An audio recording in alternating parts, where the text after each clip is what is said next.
Okay, straight away.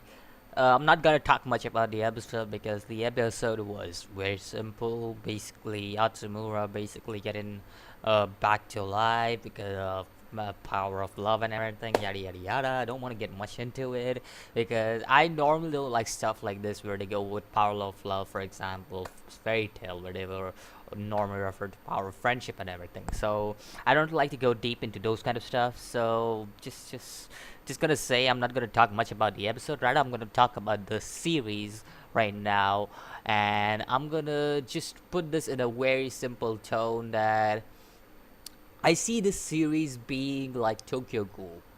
Now, you guys will be like, wait, what? Tokyo Ghoul? How does that make any sense? Like, Tokyo Ghoul, the anime, yada yada yada. Oh, yeah. The reason I say this is because of the way it adapts the manga. Uh, Basically, through what I have heard, they have skipped a lot of stuff in the manga. A lot. That's basically what happened with Tokyo Ghoul 2 in season 1. Season 2 was non-canon. Season 3, again, skipped. So, yeah, basically they skip a lot of stuff in the manga, and that's basically from the manga, and that's basically what's happening here too in Magical Girl Side. They are skipping a lot of stuff in the manga. So, kind of takes away from what's necessarily important from the manga. Like, for example, from what I have heard some of you guys say is that there is a backstory to Nijimane, which was actually and which actually deserved a whole episode or something like that. Like, I definitely saw one of those comments. Like, definitely Nijimane's backstory was a big one.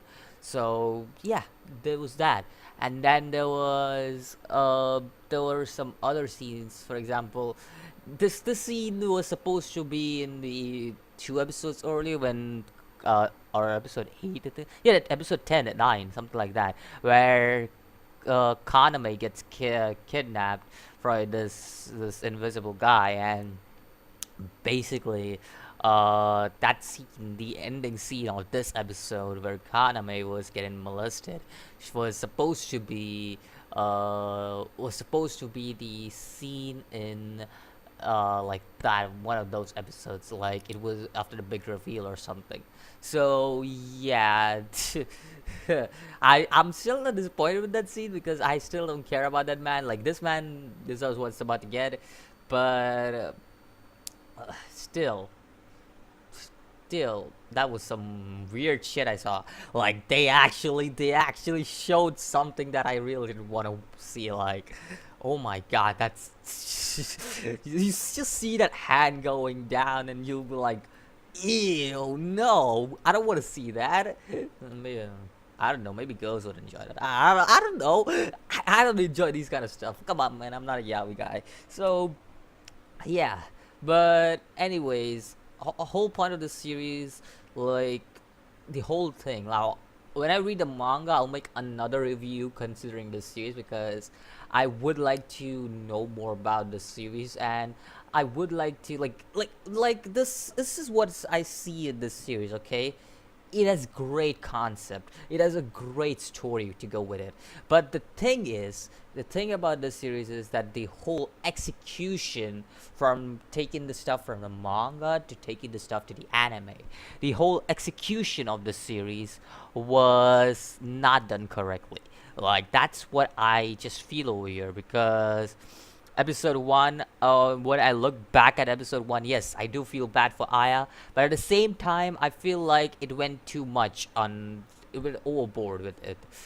So yeah, that's basically what I thought about it. And I saw in episode 3 or 4, I don't remember, but I made the point that I didn't like the script because it was poorly written. So yeah, there were points when there were scripts poorly written, or and there were points where there were points where they just went a little overboard with the stuff they're doing, and without any explanation. I I really didn't get attached to some of the characters because of this. Obviously, I really like the katana chick because she did something cool in this episode. She just went from the sky and just cut down the whole fat mama administrator, and just she just cut her down with a lightning attack, like a lightning sword attack, like some shit that Kanda would do from D Gray Man. Yes, I refer to the Gray Man because I like that series. Don't hate me. I don't like the Gray Man Hollow. I like the Gray Man. But again, that's some shit that Kanda would do from the Gray Man. Just take your sword and just like go with the lightning shit. And yeah, I really like that. But continuing what I was saying, again, the series had an amazing concept. Like I really like the concept, magical girls side, and they are misfortune girls. They get power because they are misfortune and everything. And yes, I also like the story. Like, yes, you got this one girl who's just tortured by her brother every day, and this girl got this one girl who basically, basically her parents died and everything. Like, it may seem generic at some point, but it does also give a lot of good backstories in a way, and even Nijimin, like. They all these people have a decent backstory, to be honest, and I think so. Nijimin, even though she was underplayed in the anime, I still felt bad for her when she died. So, yeah, in a way, in, in a way, the series is enjoyable, but it's just a one-time show. I wouldn't say that I will go over and over again with this series and watch it. It's just a one-time show, and that's just what it is for me. Rather read the manga, which I'm gonna do that because a lot of people have been saying that the manga is freaking amazing. Like, I wanna try that out, and I will try it out because it's just that like I said, the show didn't feel, especially the last episode. The only thing that I felt epic about the last episode was the lightning sword thing. That's just what I felt about it, and the ending scene. I just get a chuckle when I see that scene because I was just looking away from my PC and I'm like, nope, I'm not watching that. So I'm not watching that. Like, I just hear a scream in my headphone and just like, yep, I'm not watching that. I'm definitely not watching that. It's funny because he's something that I should be watching, considering this man is like a very heinous character and he's built well, to be honest, like a well built villain, to be honest. Like, and now he's getting squealed up, and I was like, this, as soon as I saw that hand go down there, I'm like, nope. I'm out. I'm not watching that shit. Like, nope. I'm looking the other way. That was my legitimate expression when I was watching that scene. Like, nope. But yeah, like I said, the series overall, I'll give it a rating of 6 or 7. That's basically what I'll go.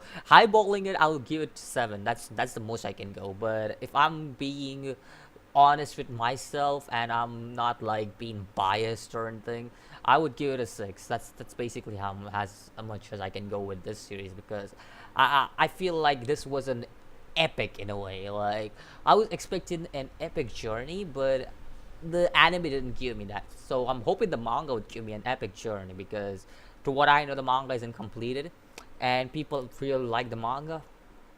I'm definitely gonna try that out. Let me know what you think about this series, and let me know what you think about whole concept of the series, whole story of the series. Let me know if you like the story and the concept of the series in this season, and most probably they will do a season 2. It's just an open ending, so if they do a season 2, they do a season 2. Before I end off the video, another thing I really liked about this series was how it actually like portrayed all the fight scenes. Like, those fight scenes were clean. I will give that to them. Like, for example, Serena and Yatsumura and Aya, that fight scene, clean. Like, that was legitimate clean fight scenes. So yeah, some of the fight scenes in the series were pretty clean, and that's what I really liked about thing that I liked about this series. So yeah, let me know what you think about Magical Girl Side. This was probably the final episode. If there is another, I don't know what to say, but I'm gonna start reading the manga soon. So once I catch up with the manga, I'll make another review with comparing these two anime and manga side by side because I want to see how the manga goes compared to the anime. So yeah, let me know. Do you want to see and comparison between the anime and the manga?